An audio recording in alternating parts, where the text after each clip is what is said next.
Assalamualaikum warahmatullahi wabarakatuh. Perkenalkan, nama saya Alvina Adana Putri Solika dari kelas Perbankan Syariah 2E dengan NIM 215231186. Di sini saya akan menceritakan kembali tentang Perjanjian Giyanti dan terbelahnya Jawa. Perjanjian Giyanti. Pada tanggal 13 Februari 1755, Jawa terbelah. Nama Giyanti diambil dari lokasi penandatanganan, yaitu di Desa Nyanti. Perjanjian Giyanti dianggap menguntungkan Belanda di tanah Jawa karena Kerajaan Mataram terpecah menjadi Kasunanan Surakarta Hadiningrat dan Kasultanan Ngayogyakarta Hadiningrat. Kisah perpecahan Jawa bermula dari pertikaian antar anggota keluarga istana, Kasunanan Surakarta, pewaris kekuasaan Wangsa Mataram. Ada 3 tokoh utama yang terlibat dalam perang saudara ini, yaitu Susunan Pakubuwono II, Pangeran Mangkubumi, dan Raden Mas Said, alias Pangeran Sambernyawa. Pakubuwono II dan Pangeran Mangkubumi adalah kakak beradik, sama-sama putra dari Amangkurat IV, penguasa Mataram periode 1719 sampai 1726. Adapun Raden Mas Said merupakan salah satu cucu Amangkurat IV. Raden Mas Said mengklaim bahwa ia berhak atas tahta Mataram yang diduduki pamannya, Pakubuwono II. Ini lantaran ayah Raden Mas Said, Pangeran Arya Mangkunegara, adalah putra sulung Amangkurat IV.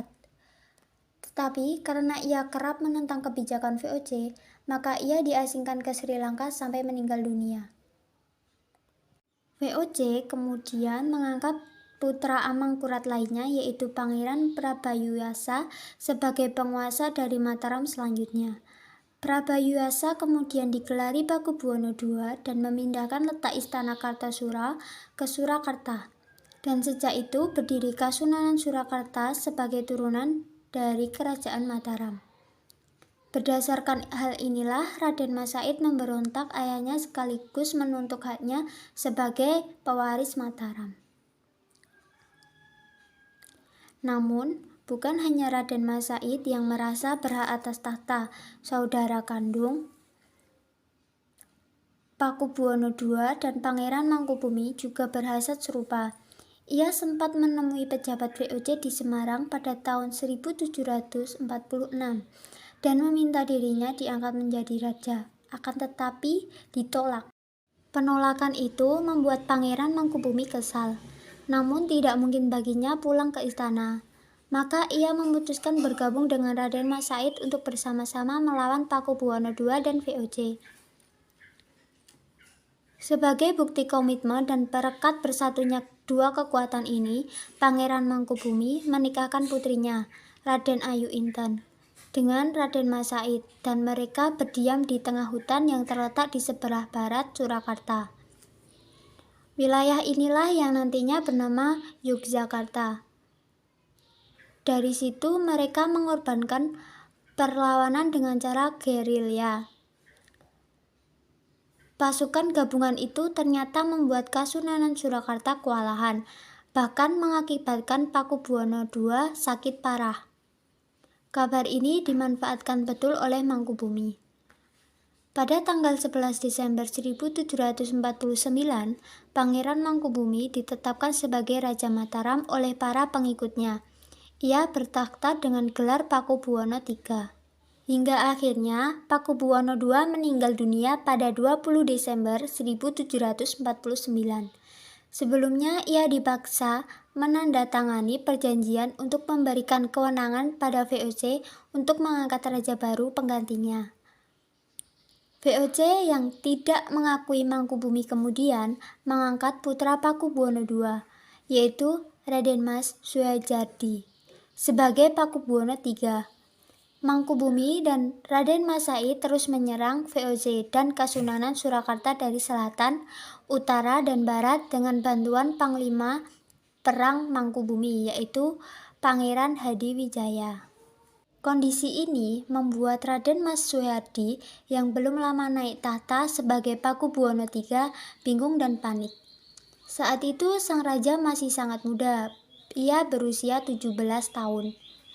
VOC kemudian mengutus Tumenggung Sujanapura untuk mempengaruhi Raden Mas Said, sehingga bingung dan terpisah dari Mangkubumi. Di sisi lain, utusan VOC juga menghubungi Pangeran Mangkubumi secara diam-diam. VOC menjanjikan Pangeran Mangkubumi akan menerima separuh wilayah Mataram yang kini dikuasai Pakubuwono III jika menghentikan perlawanannya. Pada tanggal 22 September 1754, kemudian diadakan pertemuan pembuka dengan Nicholas Harting sebagai utusan VOC dalam sejarah perjanjian Giyanti. Pada tanggal 23 September 1754, tercapai suatu kesepakatan yang menyatakan bahwa Pangeran Mangkubumi akan menggunakan gelar Sultan dan mendapatkan setengah wilayah kerajaan. Pada tanggal 13 Februari 1755, bertepat di Desa Giyanti, dekat Salatiga, pihak VOC dan kubu Pangeran Mangkubumi kembali bertemu dan ditandatangani perjanjian Giyanti. Terjadinya sejarah perjanjian Giyanti tidak mengakhiri konflik, karena dalam perjanjian tersebut, kelompok Raden Mas Said tidak diikut sertakan. Informasi mengenai penyebabnya kurang jelas, namun kurang lebih sepertinya disebabkan oleh karena perselisihannya mengenai tahta dengan Mangkubumi. Dalam sejarah perjanjian Giyanti, Raden Mas Said dinyatakan sebagai musuh bersama dan pemberontak. Pada Oktober 1755, Pangeran Sambernyawa dapat mengalahkan sekelompok VOC. Lalu, pada Februari 1756, ia hampir membakar Keraton Baru Yogyakarta. VOC kemudian mengadakan perjanjian Salatiga pada 1756 yang kembali membagi tanah Jawa. Isinya, Pangeran Sambernyawa mendapatkan sebagian wilayah Kasunanan Surakarta yang kini dikenal sebagai Kadipaten Mangkunegaran dan digelari Kanjeng Gusti Pangeran Adipati Arya Mangkunegara.